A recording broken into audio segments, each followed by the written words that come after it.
Mike D Antoni, last we heard, they were working on a contract extension. Seemed like they were going to firm up a little deal where they had Mike D Antoni as a head coach of the Rockets for a few more years. Well, Mike D Antoni has reportedly backed out of the negotiations. And one thing I found really interesting is that he was being offered a performance-based contract.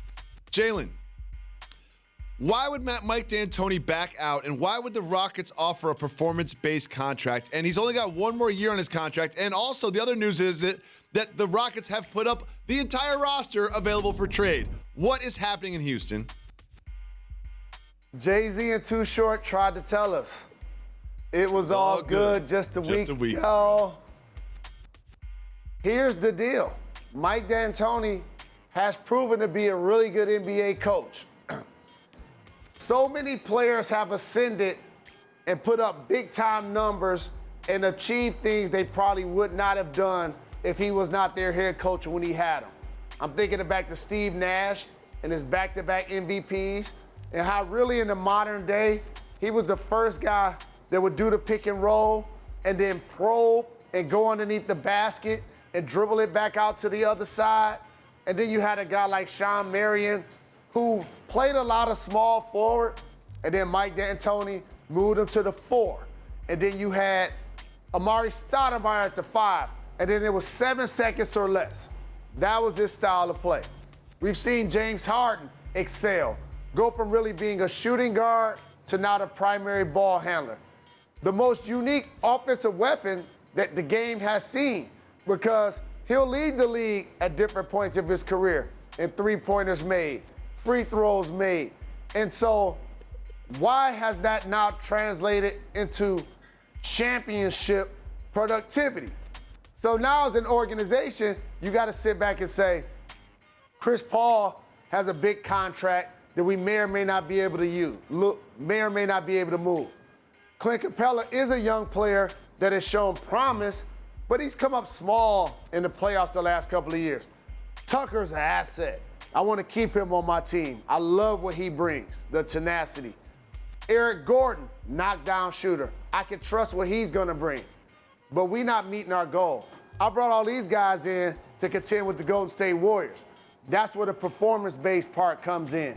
I'm seeing all of these individual accolades and all of these regular season wins, but when it matters the most, we're not really able to diversify what we do in order to get over the hump.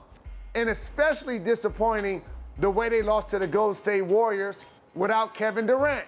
So you bring in Mike D'Antoni and say, you got a long track record, and we believe in you as a coach, but let's have some benchmarks here. Regular season wins, advance past the first round, advance past the second round, get to the NBA Finals, win the NBA championship. And Mike D'Antoni like, wait a minute, I'm a vet. I ain't trying to do that. That's what I'm saying. I want to get my guaranteed money, just like Luke Walton just got guaranteed money before he really even got fired from the Lakers.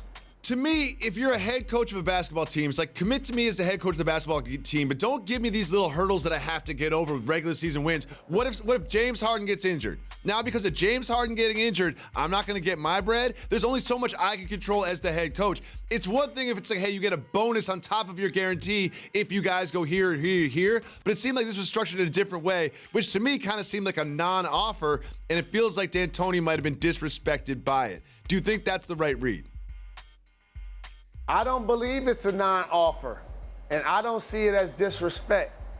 I see it as, we believe in you, but we need to see if you're going to take us to the next level.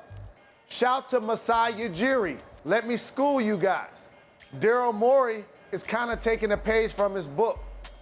Dwayne Casey was coach of the year.